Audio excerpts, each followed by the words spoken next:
Welcome to day 5 of Train Week on Travels with Bill. We're going to do this totally different from the previous days. This time we're using a GoPro and we're in Winnipeg trying to catch us a train. See the CP rail truck? It just finished a quick crew change and now CP 8936 is departing the city. Let's get the train started, then we can talk some more about this crossing.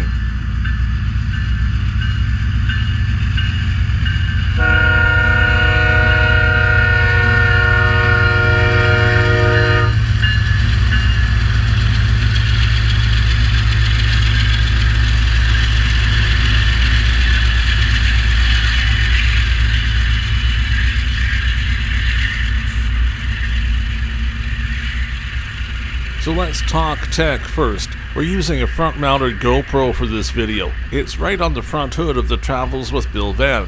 It can be an amazing way to hunt trains because you can get right up to the crossing, see and hear the train, and not be standing in the middle of traffic to do it. Of course, there's one little issue. You need to be the first in line for this to work well. In the midpoint of this video, I'll show you how well being first in line can work, but it can also fail miserably. I had a different crossing staked out a different night and promptly failed to film 3 trains because each time someone got in front of me and stopped, ruining the shot. So filmer beware. When it does work though, it's a great angle for trains. I also use it a lot for driving through cities and filming things like mountains. It gives a great right there feel. It's remote control from inside the van so we can see what it's seeing and move the van a bit if we need to get a better shot. This train is pretty mixed. We'll see all sorts of cars. We're in Winnipeg, Manitoba, right near the international airport. This road is part of the transport industrial area. To our south there's a big cemetery and the big airport. To the north it's truck stops, truck terminals and warehouses. And this is one of the few grade crossings for the CP line. In fact, it's the first grade crossing west of the CP yards. From here going west further, you'll find Portage La Prairie. It's double track here, but that double track doesn't last long until the CP line is just single track. This crossing has some history too. Right about where we are parked, there used to be another track, but it wasn't a CP line. It was actually Canadian National. We've got a profile of that line coming up. Portions of it remained in early 2021 that served a few customers, but even those last bits in the city were being removed and soon it will be gone forever. That missing track ran parallel to the CP main for a while, then crossed over and continued north. That northern section still has some serviceable track and is now home to the Prairie Dog Central. Well, our train is slowly speeding up as it leaves the city, but we've still got a little more train to go. Overall, this crossing is a pretty good spot for trains. There's space to park fairly near the track, so you can wait for a train without being in anyone's way. And like we did, you can often pull out onto the road and sit at the crossing as it goes by.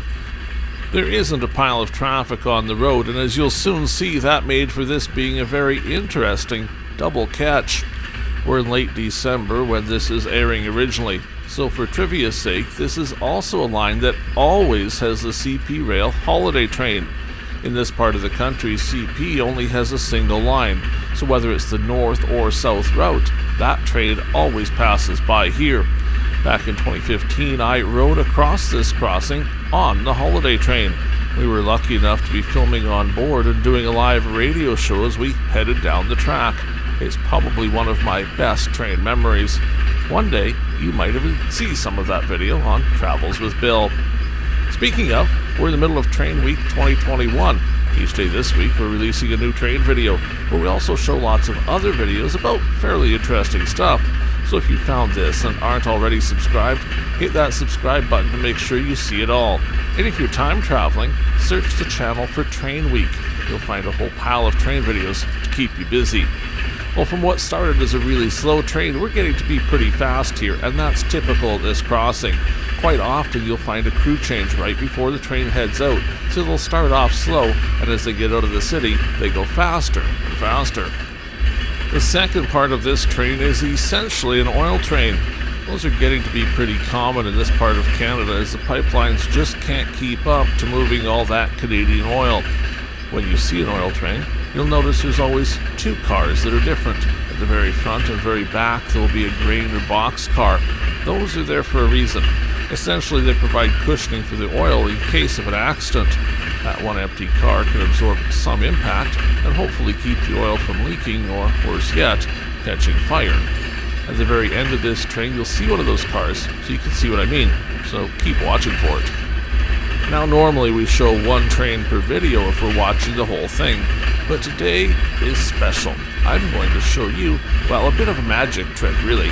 I'm not doing a single bit of editing on this video. I'm going to include a part of the video in the middle you might even think I should have cut out, but I want you to see the raw video of why this crossing can be so interesting. It has a lot to do with train timing as they convert from double to single track. There's that crushed car at the end and the train is over. So here comes the magic. Let's watch the crossing lift its arms up, and we're going to drive on through because there are some vehicles behind us at this point. But it's while we're driving through that we notice something kind of interesting. You always look both ways when you cross, right? Well, I'm looking out the driver's window and seeing the very next train already on its way to the crossing. It's coming from the other direction because it just came off that single track and has come onto the double track so it can meet the train we've been watching all this time. But we need to find an intersection to turn around, don't we? So we're going to pull in here as quick as we can and let some of those cars go by us, and then, if everything looks kind of safe, it's U-turn time because we need to get ourselves back to the crossing. Now you'll see I'm a good boy. I even stopped at the stop sign just to prove I could, although that may have been to wait for a little bit of traffic to go by because I didn't want to pull out in front of that truck. And we're going to head our way back. So you can see a bit of the area here, some warehouses going by, some truck yards going by. Here's the crossing again. Now we're here a little bit too soon. That train hasn't quite come, so we're going to blow across the crossing, quickly pull over to the side, make sure we check for some traffic. Yeah, that other guy's not too close. Pull another U-turn, get ourselves turned around, and go back into waiting mode. But we won't be in waiting mode very long because that crossing's already activated again. All we have to do now is pull up to it, and guess what? Train number 2. That's why I didn't want to edit the video. I wanted to see how quickly the trains can come here and how much fun it could be to watch more than one. CP8742 is hauling containers. Today it's eastbound into the yard. It isn't too far from here that CP has a rather large yard. There's actually a bridge right over the top. There's good train watching from the walkway that goes alongside the bridge. Well, that pretty much does it for this episode of Travels with Bill. I hope you've enjoyed my secret spot. I'll leave you with the train. Farewell for now from Winnipeg, Manitoba.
Wait a minute, are you still here? That train's already long gone. I told you the episode's over.